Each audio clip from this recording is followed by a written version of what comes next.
Hey guys, welcome back to the Elevate HD podcast. This is episode 7, and today I am joined by a very special guest who is Ross Byrne. If you don't know who Ross Byrne is, he is an online physique coach and mentor. He is the head prep coach for Team Pro Coach, which is the newest and hottest team of prepping bodybuilders out there, which is very cool. He's also a competitive bodybuilder himself, and he will be making his return to the stage this year after how many years? A good few years. 5 years. 5 years, going from men's physique to probably bodybuilding. More like boys physique, but yeah. Boys physique. Boys physique. So that will be very, very interesting to watch. I look forward to following that this year. He's also a very good friend of mine and my neighbor. I can see it. So we can wave to each other from outside the window. Exactly. So Ross, welcome. Yeah, appreciate you having me on. Thank you very much. I appreciate it.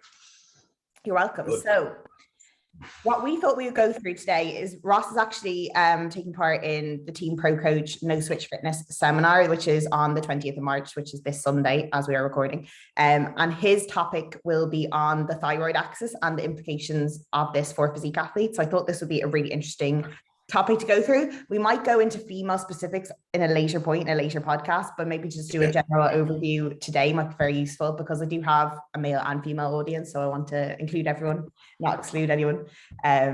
So starting from the basics, like what is the thyroid axis? Okay, so the thyroid, in the simplest terms, the thyroid actually regulates our metabolism. It has kind of other functionalities across like fetal development as well. So like there actually are other thyroid hormones, but there are T3 and T4. There's actually T2 and all sorts of different hormones, and they're reflective of other kind of functionalities. But its function is to regulate something called thyrotropic feedback, which is essentially the regulation of our metabolism. And the biggest thing about the thyroid and the thing that we need to understand about it is how much external influence affects its ability to do its job. So when it comes to physique athletes, the same things that stress the thyroid out are the same things that stress it out for everyone else, but it's just it's the degree and it's the nature of that stress that changes how we ought to approach it from a standpoint of, are we going to use exogenous thyroid to drive a response? Are we going to use exogenous thyroid to fix the fact that you fucked it up in the first place? Or are we just going to understand what's going on from a blood lab perspective and then kind of run from there? So the thyroid is it's part of what's called the neuroendocrine system, which is essentially just a fancy word for saying like how the brain communicates hormones around the body. So when we look at it, we need to understand it to a degree because it's a communication-based system. Essentially, one thing talks to another thing to tell another thing to do its thing, which seems super, super elementary. But when I kind of go into it a little bit more, you understand why I'm speaking that way. It's really, really important for us as coaches or even as athletes or just as human beings to understand that when we do pull labs, when we do experience symptoms of either hyperthyroidism or hypothyroidism or maybe something a little bit more severe like Graves' disease or Hashimoto's or something like that, that we understand what it is that we're looking for.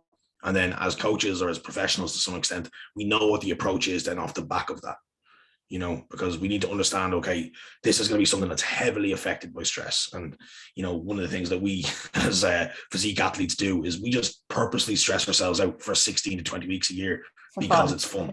Yeah, because it's really fun, and when it comes to the thyroid axis, I always use, there's an overarching message that I use for the thyroid axis, and it's going to, you're damned if you do and you're damned if you don't. And what I mean by that is that if you use exogenous thyroid, you're going to downregulate thyroidal output.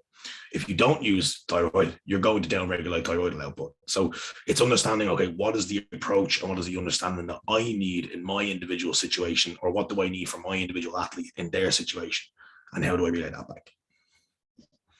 Yeah, and I think there's a lot of kind of taboo around the subject of providing exogenous thyroid help, because it's almost like a badge of honor to say, oh, I do everything naturally and I supplement my thyroid and I do all these things. But like sometimes it's necessary, not even from a health perspective, but maybe like a phase specific perspective as well. Like if you're in the middle of a dieting phase or you have a stage to aim for, you have a show coming up, like you might not have that time at that moment to devote to naturally repairing your thyroid. So it might be a good idea at that position to provide some exogenous help until the time is right to devote that time. Exactly. The thyroid hormones can be, it's similar to, for example, anyone who's involved in the physique space or in the, the prep space at all will understand what TRT is. And when you hear that term, you're like, testosterone. And everyone's like, cool, no problem, I'll do that, And then somebody mentions HRT for the thyroid, and they're like, no, no way, no can do. And nobody can really tell you why. Because, in large part, there is just this idea of the thyroid and exogenous thyroid being really dangerous, or, being just like really, really poor form. You don't want to be using thyroid long term. Like I said, it's a taboo subject. But in large part, all over thyroidal therapy, or all over hormonal therapy in general, if you were to just literally replace all of the hormones in your body at legitimate replacement dosages, you wouldn't actually be doing any harm. And this is the basis of exogenous thyroidal deployment. You deploy what you need based on what you're trying to achieve from that outcome. If you've got somebody who needs maybe some thyroidal monotherapy, which is normally going to be kind of referred to as the deployment of T4, just alone, in order to kind of regulate the transfer then of T4 to T3. That's normally where we look at it. But we also need to understand that there's other implications, other situations where maybe we can okay, we know that this regulates our metabolism. Maybe let's use a little bit more than what we normally need. And that's the basis of understanding how we deploy these things. But in order to accurately deploy them, and to deploy them with the right context, and to deploy them kind of functionally, legitimately, you need to understand how they work, and you need to understand at least be working with somebody who understands how they work, because that's going to be the only way that you're going to be able to either sustain it without causing any damage, or at least to kind of navigate away from it while you are causing the damage, that kind of way, because there's no two ways about it. Using thyroid long term, at super physiological dosages, is really, really bad for you. Mm-hmm. But at the same time, having low thyroid at less than super physiological dosages, in the lower end of hypothyroidism, is also just as bad for you, if not worse.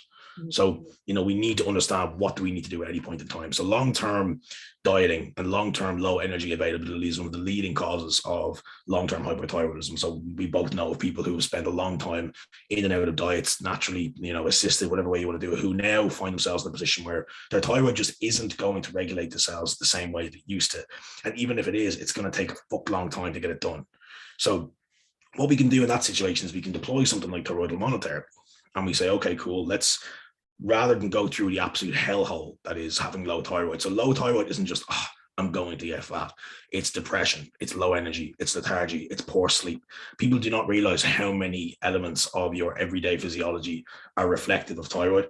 And the things that are going to be indicative of having low thyroid are, they're just not, and it's not an enjoyable experience. I'm sure a lot of people on this call, they always use this as an example. A lot of people on this call have probably prepped before, and have probably gone through post-show blues and the post-show rebound. So what we're going through, what we don't understand, and it's a really cool thing to understand about thyroid hormones, is that thyroid hormones are really, really closely linked to depression, anxieties, and obviously on the other side of that, any kind of dopaminergic response.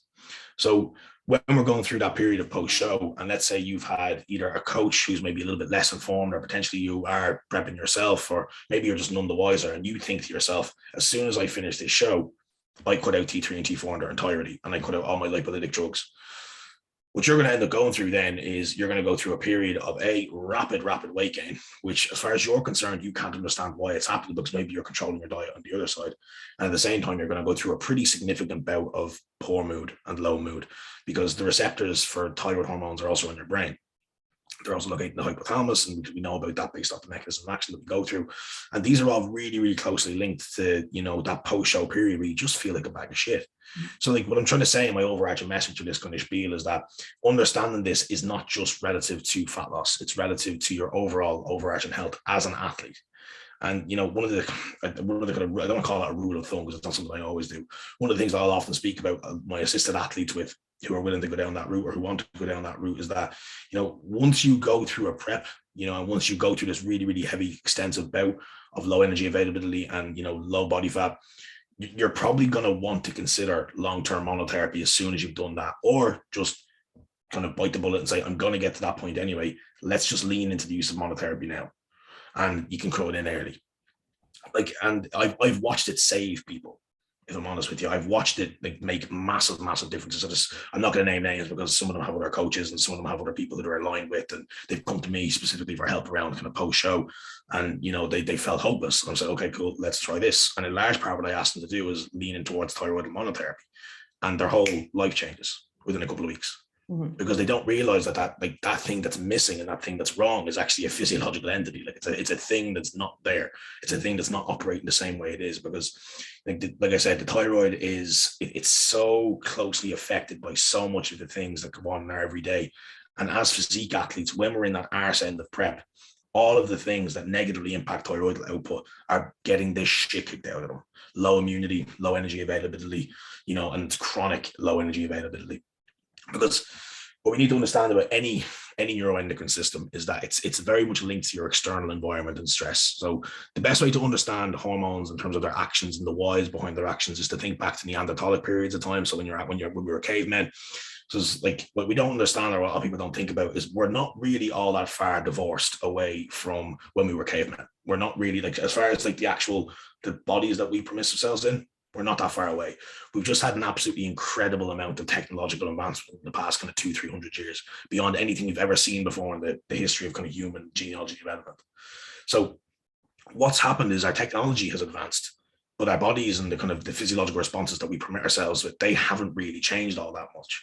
So when we think back to, okay, what would cause the thyroid to shut down for a caveman?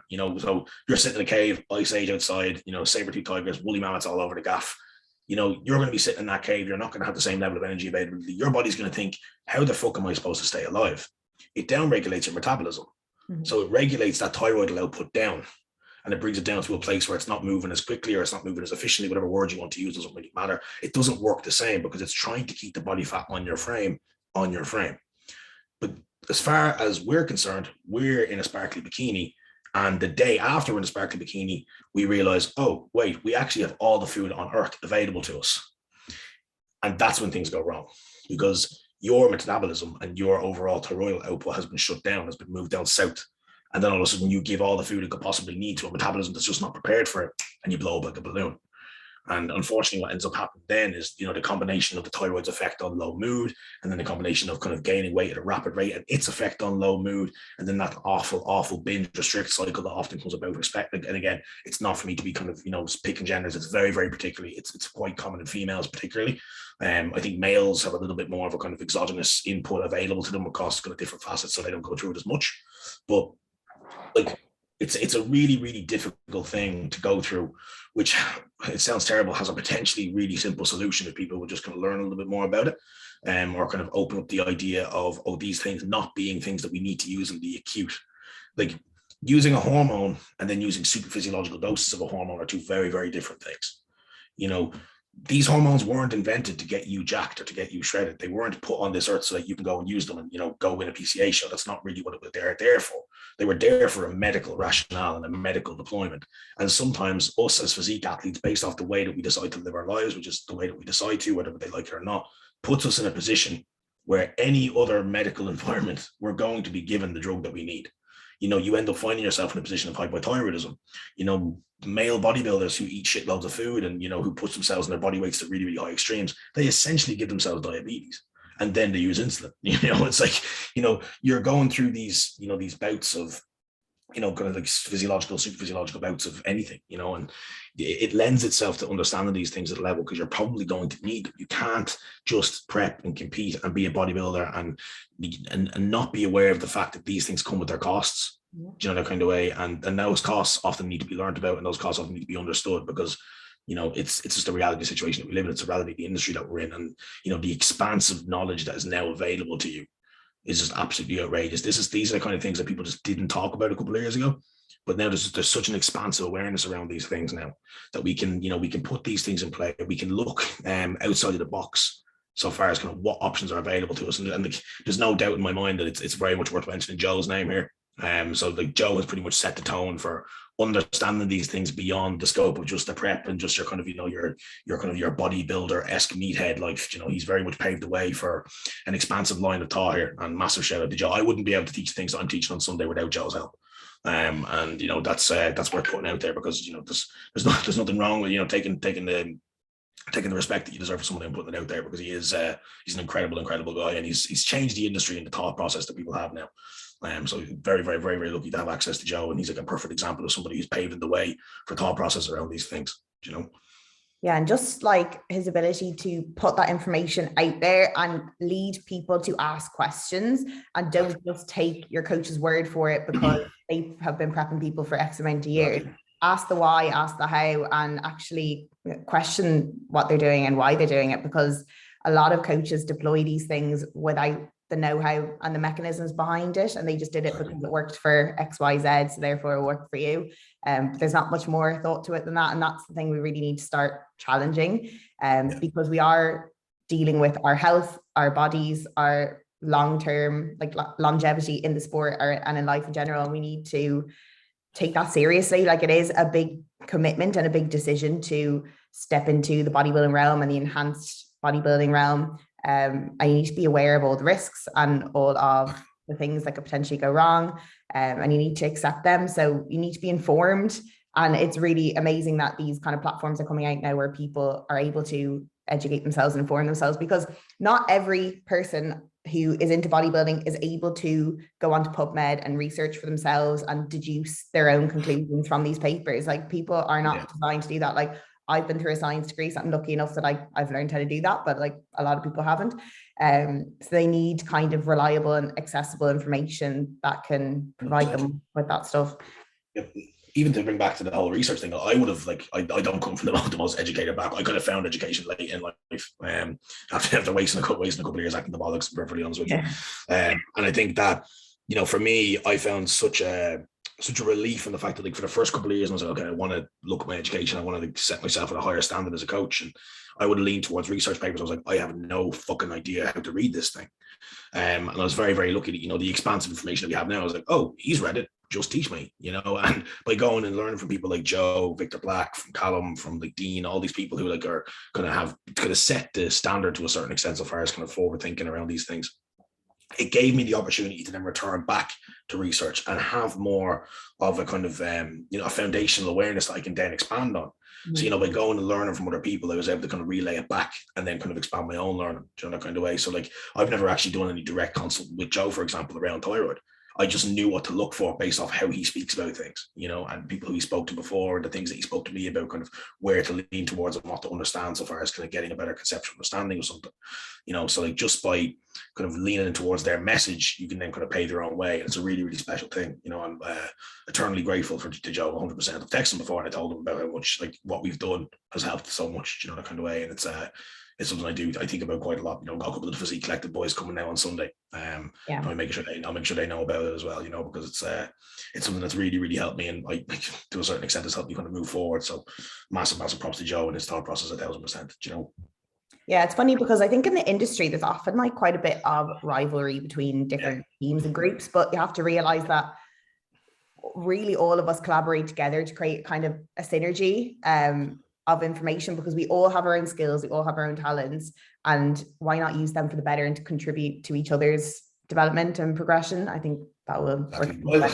Rivalry is just ignorance with a mask on. That's really what rivalry is. People just like to go against other people because they're ignorant to what they have to say.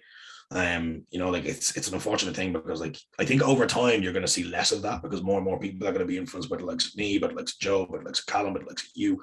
All these people are going to be influenced by, arguably better sources of information, because I think a lot of the time it's really, I try to not look at, people who are doing things differently to the way I'm doing them as like a negative thing. It's what they know. And as far as they're concerned, they're doing no harm. It's the basis of understanding that they have, and it's what they've done. And I think if you're doing something for 10, 15, 20 years, and then you're told there's actually a better way of doing things, you're going to be like, fuck you, that kind of way. And it's an ignorance thing, and it's not necessarily a bad thing. So I think that, it's kind of important to make sure that that's put out there. It's not like, oh, these people are terrible people. This is what they've done. This is what they know, but this is arguably a better way to think about these things, and I think that kind of helps to, kind of break down the wall or the barrier between those elements, and, kind of have a more conducive conversation about what can change in the industry and kind of what can be shifted. Yeah. And it's like what I was saying to you the other day when Luke Miller was on the podcast, and he was talking, he's very much comes from a prescript background in terms of training, whereas I come from an RTS background. And what he was saying was so new to me that I just went to you, I was like, I need to learn this stuff, because it was in a lot of ways different opinions to what I had learned, but all I wanted to do was learn about it. And I was like, I need to know all of this, because I just need to learn more. And like, it's just so amazing that we can learn off different people, and everyone has different opinions and comes from different research backgrounds, but like, use that to your advantage instead of placing people. 100%. It's like, my favorite thing to do is when you speak to somebody who has a different line of thought that you do, and then you find something that marries together. You're like, hey, you know, there's something that we can agree on. You know, it's like I speak to you an awful lot. Obviously, this is about training. Well, I speak to you an awful lot about training and about why I get so upset that people are arguing so much about training. When if you just had a deeper conversation about why these things work, everyone would be like, we're all kind of saying the same thing. And it's the same with everything. Now, obviously, you're not going to be able to speak to things as complex as physiology, which kind of has a way that it works. It's not really changeable unless you discover something miraculous. You know, but at least we can kind of break things down. And I always find it cool how, you know, you can speak to older school coaches, if you will, and, you know, they might go about a certain process or a certain protocol. And then, you know, something that's so old and potentially quote unquote dated, you then look into and you find the kind of basis as to why that might be a reputable thing to do. I always find that really, really cool. You know, when you're like, they did that, not really knowing why they did it, or not really knowing why it worked. And then here's the rationale as to why it's working the way it is. I always find that really, really cool. It's always something I've found a lot of kind of comfort in. It's always been deadly. Anyway, we probably move this back to the thyroid thing. I told you you're going to go on tangents. I know, I knew it was going to happen. It's probably worth going through kind of how the thyroid operates. Yeah, let's do that. To a certain extent. So, like I said, the thyroid operates via a kind of complex system of communication. And it's essentially how external input, which is essentially going to be coming from the central nervous system. So that's going to be any external influence, like largely it's going to be stress or whatever, like it's kind of whatever way you want to put it, influence on the central nervous system. And that communicates with something, a region of the brain called the hypothalamus. The hypothalamus is kind of like an overarching endocrine kind of safe house. It's where kind of things happen relative to the endocrine system. Another thing, I don't say endocrine. I was literally going to say, you can tell you've come from American background when you say. I say endocrine, and I'm not sure where it came from. I'm not sure what the story is. I personally think it sounds better. I say endocrine. Yeah, it's like some people say. I say endocrine as well. Sometimes it's like endocrine. Paul pulled me up on it before. Paul Standel. He pulled me up on it a few times. Because there's endocrine and exocrine. So yeah, exactly. Yeah, so I put it saying exocrine. You know, it's terrible. Anyway, so hypothalamus is receiving input. So any kind of community, that input comes from kind of something a little bit further down, but it's a cyclic kind of pattern for the most part. So the hypothalamus produces something then called TRH, which is thyrotropin releasing hormone. Okay, so a lot of the things that can be confusing about these hormonal things is that oftentimes the name of the hormone is actually telling you what's happening in the stage below it. It's not necessarily telling you what that hormone does or what that peptide does or tripeptide. They're all different kind of names. So the thyrotropin releasing hormone has what's called a stimulatory or an excitatory effect on the pituitary gland, more kind of specifically and accurately the anterior pituitary gland. Okay. And then from the pituitary portal, what then gets released is something called TSH. Now, this is where we start to look at markers on blood work. Generally, this is what the first thing that you'll see on blood work is TSH, which is thyroid stimulating hormone. So that's telling you that is stimulatory of the hormone down below. It's called thyrotropin. So from there, it makes its way down to the actual thyroid gland. And the thyroid gland is in and around here, kind of around your trachea area. It looks a little bit like an accordion. I always think it looks a little bit like an accordion. It's easy to see then. And then from there, that then releases what's called T4 and T3. So T4 is called triiodothyronine, and then T4 is called tetriiodothyronine or levothyroxine or thyroxine. They have different names. Normally, you're going to see T4 on a blood test down as thyroxine, and you're going to see T3 on a blood test down as T3. It's never actually used. I'm not sure why they only use the names, but that's the rationale behind it. And from there, those guys are then released into the bloodstream for active metabolism. Now, T4 is the non-active version of thyroid hormone. It doesn't have any kind of actions so far as metabolism is concerned. T3, however, is your active form of thyroid hormone. Now, this gets a little bit complicated, but there is another hormone called reverse T3, which essentially is another form of an active thyroid hormone. It's not necessarily reversal, which kind of precedes the name, but it is a non-active version of thyroid hormone. It doesn't really do anything. And there's loads of rationales as to why T4 might be converted into reverse T3 and then back, but we won't go into that just yet. I want to just focus on the core concepts around thyroid hormone. About 80% of thyroid hormone releases is T4. Now, you read it somewhere, some people will say 90, some will say 85. It's about 80%, somewhere around that. And about 20% then is T4. So, or 20% is T3, excuse me. Then from there, it's released into the bloodstream for active metabolism, T3. T4 then can sometimes be converted to T3 because that's really what we're relying on is that conversion process. And that happens in the liver, the kidneys, and kind of other peripheral tissues. And then that's then released for the regulation of kind of normal homeostatic metabolism, okay? Now, the way that the neuroendocrine systems work, or particularly the thyroid hormone systems work, which is called the HPT axis. No, they're all called axis of some degree, kind of a visual representation or kind of an understanding this name as an axis. So there's the thyroid axis, pituitary axis, there's a hormonal axis, depending on what you want to work to. So it works off something called a feedback loop, either a positive or a negative feedback loop. So what that basically means is that when your body has, for example, let's say it has too little of a thyroid hormone, let's say there's not enough thyroid hormone circulating in the body, and your body recognizes that for normal active metabolism. What will happen is that will be sent back to the pituitary and the hypothalamus, where there are T3 receptors and T4 receptors. And then that will then regulate the downstream flow of the other hormones. So for example, if you are not producing enough T3, T4, then your body will then produce more TRH and more TSH, as they're going to be the kind of landmark communicatory hormones, then lead to further secretions of the bottom hormone. So it's understanding then that these hormones, when we read them on a blood test, or when we want to understand, okay, what is the kind of mechanistic value of that number, that gives us the understanding that we need to go through in terms of what the fuck is going on when we read a blood test. That communication basis and understanding that communication basis and understanding what one level means comparatively to another level is going to give you an idea of kind of what's going on. You know, you might see, you know, low thyroid scores across the board, low TSH, low T3, low T4. That may mean something different to when you see high TSH, low T3, low T4, what's going on there. And a lot of the time we can kind of segue into different ideas based off what those numbers mean, what the pattern of those numbers mean.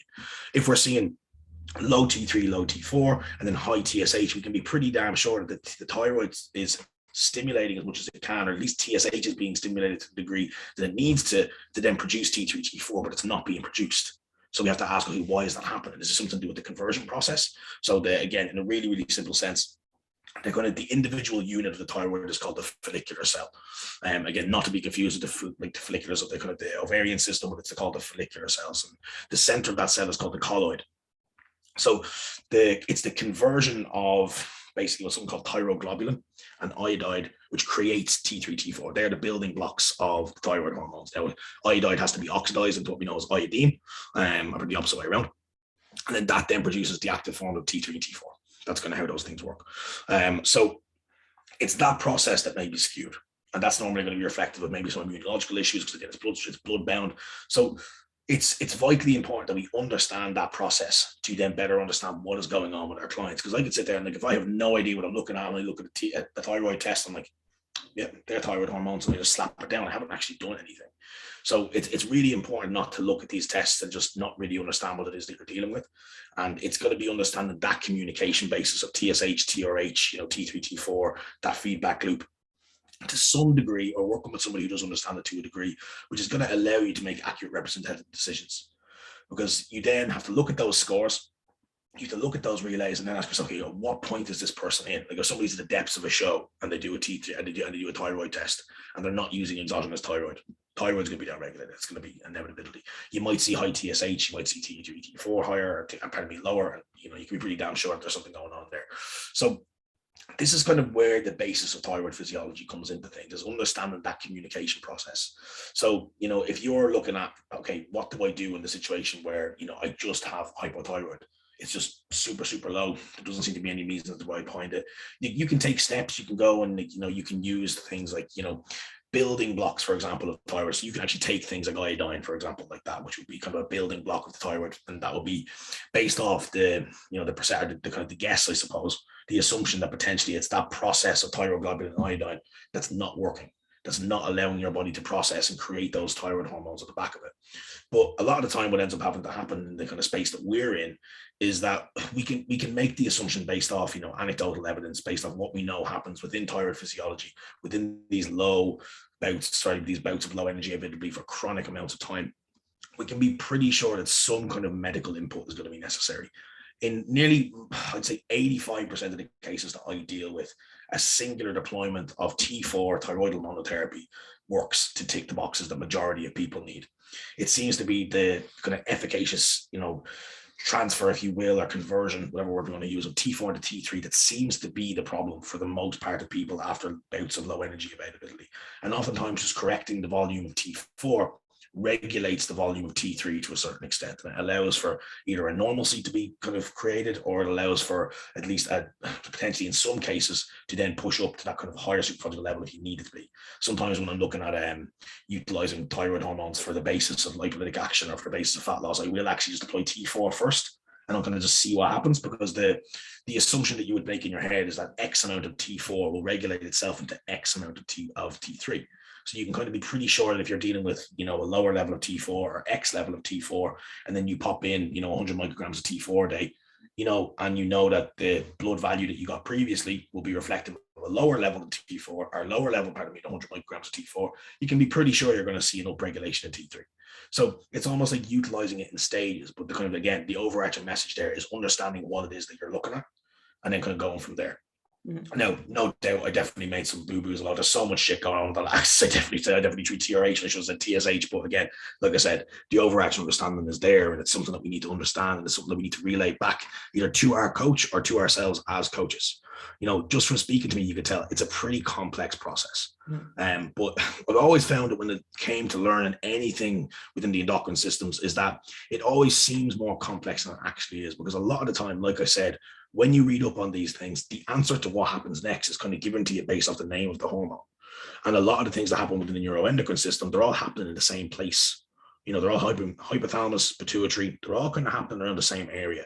And the pulsatile signals that we tend to see within the ovarian systems, and, a lot of the factors that we tend to deal with and a lot of the things that we tend to see, they're quite similar, in terms of their actions and in terms of the response to one thing, and those kind of negative pathways and those positive feedback loops and negative feedback loops, they all tend to kind of relay themselves into each element of those kind of HPT axis. The hypothalamic pituitary thyroid axis tends to be something that has, kind of similar networks across every axis.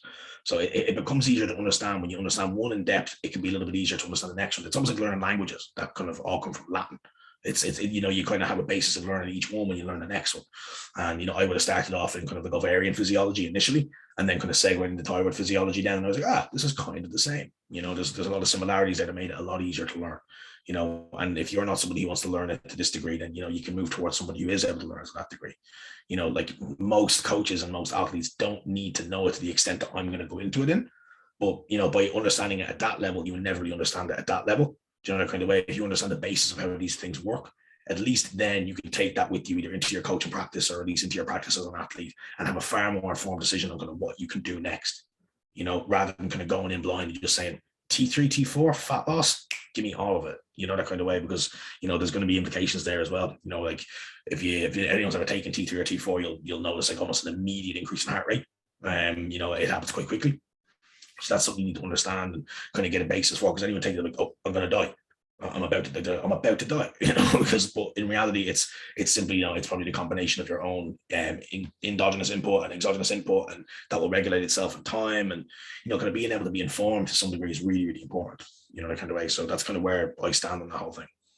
But as you said, like, if you take some time to further your knowledge in just biology, a lot of the biological processes follow a similar pattern. Like, as you said, like everything usually involves some sort of pathway, usually involves an enzyme or a catalyst, usually involves receptors, agonists, antagonists. So although the molecules might be different or be named differently, the processes are all quite similar, and the mechanisms are, they follow a similar theme. So you can kind of apply your knowledge of one into the other, and it makes the next one easier, and then the next one and the next one. It's kind of like a domino effect after that. Yeah, exactly. It's kind of like it's almost like a drag and drop kind of situation, kind of way. But obviously, there's going to be different. Like it's almost like the mechanistic framework is quite similar across neuroendocrine systems, but what tends to change is kind of what's actually acting upon that system, and then the effect that that system has physiologically. But a lot of the time, understanding the mechanisms behind it, there is a relative similarity there. Yeah, and you'll recognize molecules. You'll be like, oh, this guy, I saw him in the last pathway. Yeah. So like, they're not like isolated pathways. They don't all exist in vacuums. Yeah. Like, they are all connected. And if you saw like the big, like the major, like full pathway of like the human body, it would just be like mind blowing. Like, it's all connected. Yeah. Like, we do look at things in isolation for ease, but really everything is kind of connected in some way. In a very basic sense, it's all kind of blood-bound action. Like, it's all kind of happening in blood, and kind of like, blood passing through different areas and stuff. That's really kind of what's going on. And blood's passing into permeable cells, and it's all happening kind of at the same time. Like they're all going to meet each other on the way. And that's kind of how it all works. That's why there is influence of one pathway then onto the other. If you see downregulatory, so for example, because we're speaking about the hypothalamus, for example, the hypothalamus is going to be massively affected by things like stress, low energy availability. It's going to be the predominant thing, because like we said beforehand, it's external input that influences everything that happens as it moves its way down. So, the same kind of external influence that may cause, things like hypothalamic amenorrhea, be it acute or chronic, they're oftentimes going to be the exact same things that cause, acute levels of hypothyroidism, within physique athletes. The same things are often regulating the same things. And, when you kind of fix one, you can oftentimes see fixtures of the other. And, things that you'll often see a lot of the time is like, the elimination of stress within one system often affects the ability to kind of re-kick in the next. So, for example, I won't name names again, but someone very close to me, for example, had issues post-show with the thyroid. And, once we were able to correct the thyroid issue, it was very, very soon after that we had the menstrual cycle start again.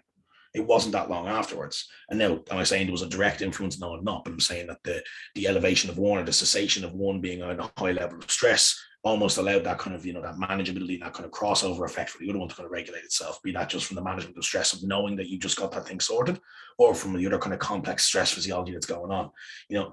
The funny thing about stress physiology is you can kind of just say anything and it's kind of true. It's the interesting thing. It's like stress physiology causes this. It's kind of true if you think about it long enough. So this is why these things are so kind of, they're almost their own thing, but at the same time they're so closely linked. Mm-hmm. Like we said, like learning them and also understanding them, they all kind of fall within that kind of same train track. And it's something that, like, when you dig into, you'll start to see all the similarities. And I love that. That's one of the things that kept me going back to the neuroendocrine system all the time, is that I would see something I recognize. I'm like, okay, cool. This makes more sense by learning about one thing that happens in one system, where maybe the mechanism is a lot more clear within this system. It made me understand a similar mechanism in the previous one. So I was able to kind of start digging in and kind of understanding these things a little bit more. And, like, not like these things aren't just kind of happening by themselves. There's a lot of things kind of going on at the same time. Yeah. And it is quite rewarding. Like, the more you kind of invest in learning about things, the more things just click into place and you just become more informed about the human body in general. 1,000%. It's fun to kind of find a subject that you're really interested in, so obviously people will know, for a long time I was like mechanics, I was dipping into everything, anatomy. I was like, I still turned your back on the world. Yeah, I still have a fond appreciation for them. That's what I would say. And I think, like, to a certain, I'm not going to say I've learned everything, but I'd say I've kind of learned what I feel as though I need to apply with at this time. And now I need to move into the things that are kind of the gaps in terms of the coach style. I kind of know what coach I want to be. And now I'm leaning towards the gaps that I need to know, and in order to be that coach and kind of fulfill that role, that kind of way. This is kind of where I am now. And that's kind of what guides my learning process now, is kind of knowing where I want to go with it. I don't want to be the mechanics guy. If I have a question about mechanics, I'll just ask Paul. In fact, if I have a question about anything, I'll probably just ask Paul. I have somewhere to go for every question. Like, I'm not trying to be the educator. I'm not trying to fill that role. I think Joe fills that role exceptionally well. For me, I'm just trying to be the best coach like I possibly can be. And for me, it's not really about trying to, be the person who teaches everyone else. It's more so just, I suppose, trying to lead by example to a certain extent to make sure I can serve the people who I'm in front of. And if that allows me to then teach people off the back of that, then fantastic. Then I'll be the educator all I can be, Yeah. So say a new client comes to you and they do kind of exhibit certain symptoms of hypothyroid. Yeah. Would you initially say, okay, right, let's get blood work? And then... So like, I have to admit, I haven't always got people to get. Sometimes it's just plainly obvious that that's the problem. And I'm not saying that now someone might look at that and go, you can't do that without investigating. But I think anyone who has been in the coaching realm long enough will know that if you get, for example, female, let's say female bikini, natty up till that point, and maybe does like has done 6 or 7 preps across the past 3 years, you can be like, if you start exhibiting symptoms of hypothyroidism, you probably have hypothyroidism. You probably have a down-regulatory process of that thyroid. Now, I'm still going to investigate it. I'm going to say, here, let's get a blood test as soon as we possibly can. But if we're going to be moving into competitive bodybuilding again, if we're going to be moving into competitive-based physique athlete again, then I'm going to probably deploy monotherapy anyway. And that's probably something that I'm going to do. Now, like I said, it's not a rule of thumb. I don't just apply it for everyone. I really don't do that. But if somebody exhibits the symptomologies, or somebody is like plain and simple looking at me, I can tell that they need it, I'm going to get them to use it. Because in any case, if you're willing to move down that kind of, hormonal therapy route, kind of in the earlier stages, it does help. It does help to manage things in that kind of way. But again, if somebody isn't exhibiting direct symptomologies, maybe they're having some, maybe they're just having an ability to lose weight, or maybe kind of body fat just isn't really coming off the same way you would expect it to, and they have maybe some of those experiences, but not as many of the symptomologies, then I'm going to turn around and go, here, let's get a blood test, let's relay it back and see where we're at. And, in some instances, I'm not necessarily looking for the red. Maybe I'm looking for like, for example, like you could be 0.01 into the green, and a singular score down, you're going to be moving into the red. So like, again, like it's also understanding, okay, as a coach, how do I break down blood results? So it's a cool thing to understand as well, that when you look at a lab, for example, when you look at the results in a lab, I believe that the higher end is based off the 95th percentile, the lower end is based on the 5th percentile. So of that lab in particular. So it's not necessarily a universal marker of every single lab. So you may have one lab where you're hypothyroid, but then you might have one lab where you're kind of in a normal thyroid range.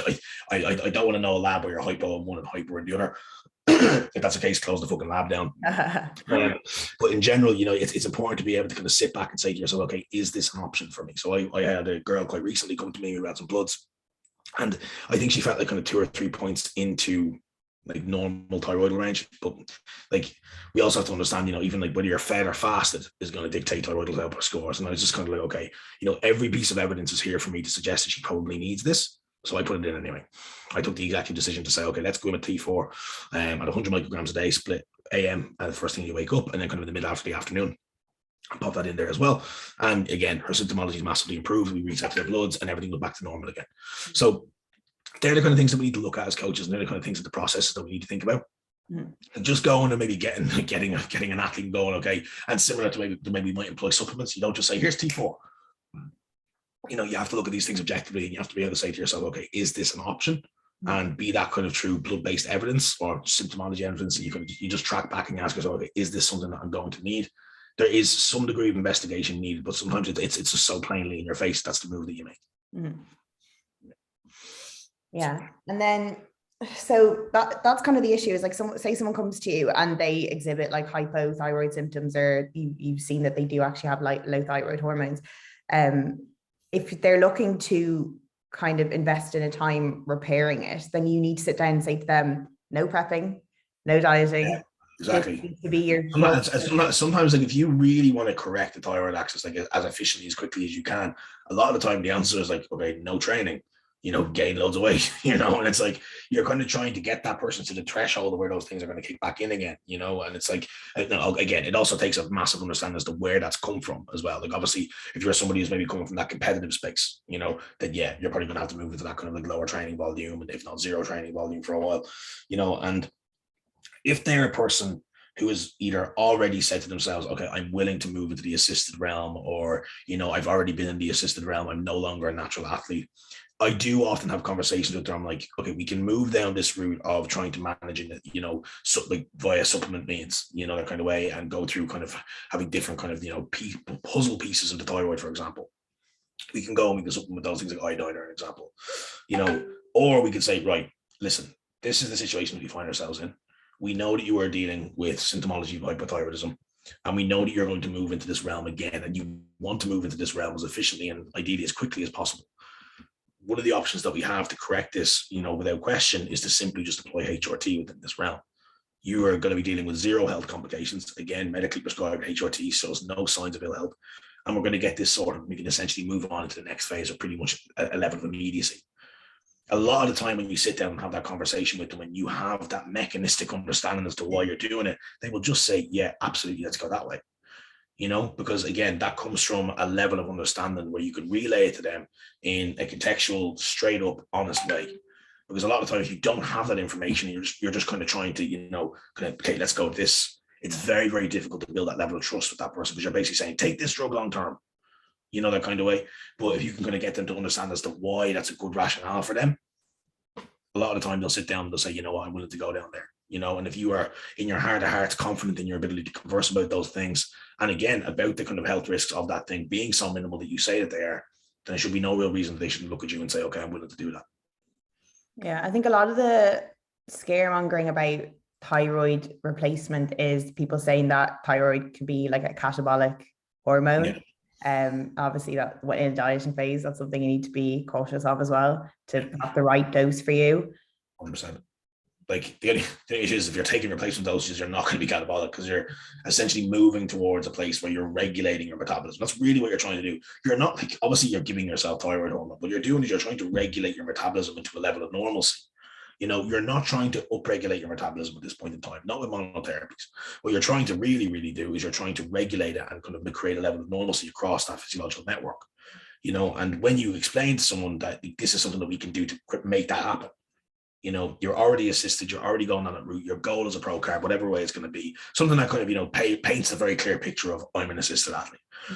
We can do that. We can just take that account and we can just take that measure. Now, of course, we can continue to use, you know, like positive supplemental regimes as well that again support that, can create a more efficient process in that. But for the most part, I do try to lend myself towards getting people to just move into that realm relatively early at times. Aging female competitors as well and male competitors is often something I do lean towards as well. I have kind of slightly older women who've come to me recently, and I've kind of like they're assisted females, but they're a little bit older.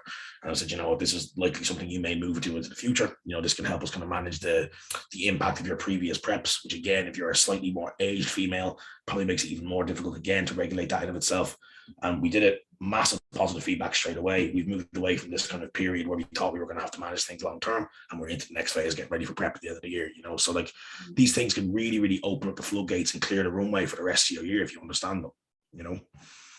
And I think something that people don't realize is like when you talk about HRT, it's hormonal replacement therapy. So like same thing with TRT, like testosterone replacement therapy. You're not going into supra physiological ranges. You're staying within your normal range by definition. So if you come to a coach and you're on the lower end of normal or even below normal, it's just putting you back in that normal range. So you should still be within that normal range when you do get tested once you have deployed that replacement.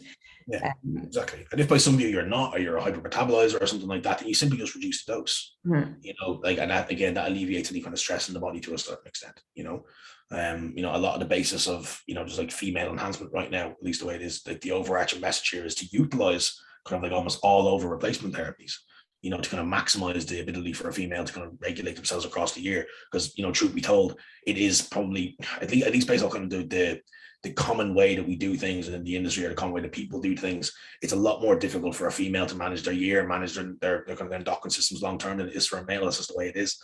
You know, they've less tools at their disposal. You know, but if you kind of break it down in terms of, okay, I'm trying to, you know, regulate these processes, or I'm trying to create a replacement level of these processes, they actually have more tools ready than they think they do, you know. And, you know, it can be miracle stuff a lot of time for people. You know, I've seen females particularly where we've used these things and we've had conversations about these things, and, you know, it's fixed things. Like, you know, it's made people feel better. It's made people realize that, you know, they find themselves in positions where they didn't realize how depressed they were, you know, that kind of way, because that's a massive thing that people don't realize, the link between low thyroidal output and symptomologies of low mood. You know, it's massive. And like I've heard of people that I've never dealt with this directly. I have to admit, I haven't dealt with directly. Of people going and having, you know, symptomology of low mood and depressive symptoms, and then kind of being given antidepressants, and then later on doing tests and realizing they were actually hypothyroid. You know, and it's like, okay, cool. Then we can fix it, because they're sitting there like, I'm aging, I'm fat, I'm depressed, I'm sad, I can't seem to keep the weight off, you know, and then they get depressed, and they're given things to manage, you know, a symptom of a condition. So one of the symptoms is managed, but the condition isn't. Now, that's not me saying, okay, you know, fuck the medical system. I hate people who do that. It drives me mad. You know, people say doctors are dumb. You know, it's like, you know, you sit behind your iTech certification. Like, hey, your doctors are stupid, you know? Have a level 3 PT cert. Yeah, exactly. And so sometimes it's just the way things are done within the industry. So, you know, kind of way it's like, okay, you're presenting this problem, therefore this is the solution to that problem. That's just the way it is. But for the most part, these are things that we can look at and things that people have experienced firsthand. Like I said, it's not something I've ever dealt with, but it is things I've heard of. And I think the message of this conversation, which is not only to plug the seminar, but also to like create a little bit more awareness around these things, you know, that kind of way. And it's to allow people to understand that, you know, we have hormonal inputs and like kind of therapies available to us beyond androgens, you know, beyond sex hormones. And that's kind of where my overarching message comes from, at least for this podcast, is that if you are a female or male competitor who feels as though they may be going through this, go and get your bloods done. I will personally look at anyone who's listening to this bloods for free, no problem. Just give me a shout. I'll look at them and I'll tell you what the story is. I'm not going to go and just say take thyroid hormones to everyone, but just if you feel as though maybe you're having any of these issues, or maybe it just sounds terrible. Maybe if you're working with a coach who maybe isn't as well armed for these things, which is perfectly cool. Like I know people who are, you know, happy as Larry to say that, you know, I'm not armed to do these things. I'll just simply outsource. And you want an external opinion, I'm always happy to help. Because I do think that this is something that, when it's understood by the vast majority of the kind of competitive community, it will improve people's ability to move in and out of phases. It is going to improve people's ability to handle the post-show period, which I think out of every single part of the competitive process is not only the most difficult, but it's the one that paints the industry in the worst light. Yeah. It's the one that most people get the poor experience of. When, like, if you are willing to understand these things at a deeper level, you can be armed with the tools that you need to either go and use exogenous monotherapies, or at least manage your own day and manage your own variables and manage your own kind of life, if you will, to get over that hump in a more efficient way, in a more informed way, in a more positive way, and at the end of it all, a more successful way. That's really kind of what we're trying to do, and that's the overall message that I'm trying to put out, that kind of way, is that these things that we, they are drugs, they are drugs at the end of the day. They're also things that live within every single person on earth, and they're things that cause responses. And when you understand, okay, what negates those responses or what causes those responses to downregulate, we have a far, far, far more informed idea of what we can do to fix it. Rather than being ignorant, if you're open-minded and you're willing to kind of invest some time into learning about how these things operate, you can often get yourself into really sticky situations. A lot of the sticky situations that a lot of competitors find themselves in post-show are physiologically based. They are grounded in physiology somewhere. Sometimes you're just sad that you haven't got much structure or you haven't got much of a goal to work towards. But even that in of itself, in terms of its severity and how it externally highlights itself within your day, a lot of that is grounded in physiology that we have control over. We have healthy control over. I'm going to use some form of hormone therapy probably for the rest of my life. The kind of way. I'm fully invested in that. So a lot of people watching this. It doesn't mean that you're doing anything wrong. It doesn't mean that you're broken. Most individuals on this earth are going to move into some degree of replacement therapy as they get older. Female replacement therapy is massive when people hit menopause. And thyroidal monotherapies are absolutely huge when females get older. Not as popular for males. I'm not sure why, again, it's just the way it is. But it is something that people need to look at, especially people in this community. Yeah. Because if you are somebody who has moved into that realm of being assisted, or at least is aware of the implications as a natural athlete, you can make a better informed choice, or you can kind of navigate your prep and your post-prep period in a way that's not going to lead you to the same issues that's like 60, 70, 80% of people fall into. Yeah. And it also, if you're a coach, it arms you with tools that you need to make sure that you're able to manage that post-prep period for your clients. There's nothing worse than having a successful prep and a really, really horrific post-prep with a client and not knowing what to do about it. And what ends up happening is you end up getting a standard of coaching that often lends itself that, because that period is so hard, almost passively, subconsciously, a coach is like, I'm focused here. As soon as your prep is over, it's not dealing with, go talk to somebody, go speak to a counselor, kind of way, deal with it somewhere else. Maybe it's not as, out there and as locked in as that, but it is something that people need to think about, kind of way. And it is something that will elevate the standard of the industry if people know more about it. Yeah. And another thing I think people need to think about is the natural status, because I think a lot of people hold a lot of emotional attachment to being a natural athlete, and they almost see it as like a badge of honor. And a lot of people may feel that it is the healthier route to go down because you're not, providing any kind of exogenous hormones or assistance to your body. But arguably, smarter use of assistance could be better in terms of health and longevity than being fully natural. And that's what we need to consider as well, that just because you're natural, it doesn't mean you're healthier, and it doesn't mean you're a better athlete. It's a bold statement to say, but if you break it down enough, you will find that a lot of it is based in truth. Yeah, like you can't do fucking 3.5 grams a week and then say, natty, what an unhealthy loser. Yeah, exactly. And sitting there with your yogi hat on, just full of trend. But it means within the safer use model of practice, the kind of way you can find yourself at least at periods of time. Yeah. Or probably in a way, be using it to solve problems rather than shoving the kitchen sink at you, saying, okay, what issues am I finding and what can I use to improve these symptoms or to resolve these issues, kind of from that kind of problem solving perspective. It's almost like, if you were almost like a natural athlete who maybe done their last natural season, as soon as that season is over, an incredible option for you to lean in towards is probably the use of TRT and HRT thyroid, because they're going to be two things that are going to be fucked. They're going to be absolutely down the drain. you know, and that like almost like your first exposure is so different to what you think your first exposure is going to be. And, you know, you could look at if there is any natural athletes who are thinking about maybe after this season moving to the assisted realm, something that you can think about, okay, how am I going to maximize that period of time after the show? Well, if you're moving into the assisted realm, then potentially as soon as you're finished that show, move into the use of, you know, HRT in whatever kind of axes you feel as though it's needed, maybe based off blood work, which is going to be down the tubes in most people's cases.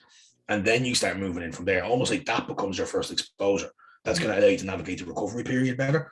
You know, it's going to allow you to manage that first initial block of training better, you know, rather than kind of waiting for all those things to fix itself. You know, it's just an example of like, you're dead right, like that kind of like natural status thing. And like, if you're a natty, cool, man, you know, I don't care, but like, cool, you know, that kind of way. Like, you don't need, it doesn't need to be your identity, you know, that kind of way. It's kind of a separate thing altogether. But in general, like, you know, it is oftentimes, like you say, I think that what you're saying there for the most part, I think it highlights that these things are backed in health in a space like, you know, competitive assisted bodybuilding, where there is so much of an overarching idea of ill health and issues. There are strands of that, and there are, you know, branches of that are closely linked to managing your long-term health.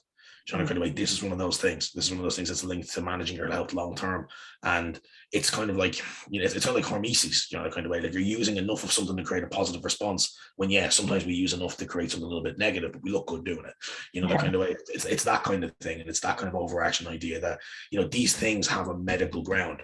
Like, and that's where we need to understand, and it's going to be in investigating that element of it that's going to open up the opportunity for you to learn a little bit more about how those things can apply to you as an athlete and actually improve your long-term health, you know, rather than work against it. Because sometimes it's like, I'm using this thing, it must be bad, take it out when no need, you know. It's like, no, it's like, okay, understand it and understand when you need more and when you need less, or understand when you need a certain amount of something and when you need to correct something, you know, because they have so many like faceted, amazing tools that you can use. And there's so much cool things that these drugs do, you know, so many cool things that they do. And like, being able to kind of have an external control of the internal environment is a very, very cool thing. And yeah, okay, in some instances we abuse it as athletes, and, you know, we use the external environment and the internal input that we need. The external input and the internal environment to our advantage, so far as the aesthetics or the kind of competitive end of things. But we can also understand how we can use those things to almost fix the impacts that that's had. So, in a kind of way, the overarching message is the same, is that we have control over the internal via external. It's a very, very cool way to think about things. Yeah. And like, my overall theme for this podcast from the beginning is knowledge is power. So just to educate yourself and be aware of these things is going to propel you forward, whether you utilize them or you don't utilize them. But just being informed and educated is going to make a massive difference to your overall experience. Exactly. Knowledge is power. Knowledge is power. That's one of my favorite phrases. And also, a true master is an eternal student. That's my other favorite phrase. I haven't heard that one. I like that one. Good, isn't it? Yeah, I do like that one. How I try to live. So yeah, thank you very much, Ross. That was very interesting and very comprehensive. You're absolutely welcome. Thank you very much for having me. So in terms of where people can find you, how would they go about doing that? Manchester. No, I'm joking. Honestly, best place to get in touch with me is probably Instagram. And it's at Ross_team pro coach. Which feels weird to say. It's the first time I've actually said that since great, isn't it? Part of my the muscle mentors. Also massive shit out to the boys, by the way. I love the muscle mentors. You're my boys. But yeah, it's Ross at Ross Team Pro Coach. Find me on Instagram. If anyone has any questions, I can understand that this can be complex. And like admittedly, I was in a bit of a tizzy here. I probably even made some, because the pathways are so complex, even I probably made some mistakes here or there, kind of way. But like I said, I can have a back and forth with anyone about these things, and we can go through things a little bit more clearly if you want to. If anyone wants to speak to me in a consult, that's absolutely fine. Just reach out to me via email. We can organize that as well. But in general, I think one thing I do want to say before we part ways is just don't go stuck in these situations. Don't be afraid to use people like myself, like Holly. If you have questions about these kind of things, please just reach out to me. I'm always more than happy to give free advice where I can. If anyone has blood tests that need to be read, just let me know. I'm more than happy to kind of give my opinion and, hopefully guide you on a process that's going to allow you to maybe move out of a negative space or understand what to do when you move into something like a prep or in the post-show period with a little bit more a little bit less anxiety about that period of time, because there's nothing worse about not knowing what's going to happen. And I think if you can understand a little bit more about what you can expect, you understand a little bit more about what you can do to manage it. Yeah. Yeah, and I can vouch, if anyone ever wants to reach out to Ross, he is the most non-judgmental person in the world. If you have any issues or anything, he's your best person to confide in about that kind of stuff. So would highly recommend if you do have any questions or anything like that. Thank you very much. But yeah, if you guys want to find me as well, I'm at Holly Davidge on Instagram. And if you tuned in and you enjoyed this episode, I'd really appreciate if you took a screenshot, put it on your story, tag myself and Ross, let us know what you think. Really appreciate that. But yeah, that's pretty much it. Until next time, guys, thank you very much. And we'll see you soon. Peace and love, guys.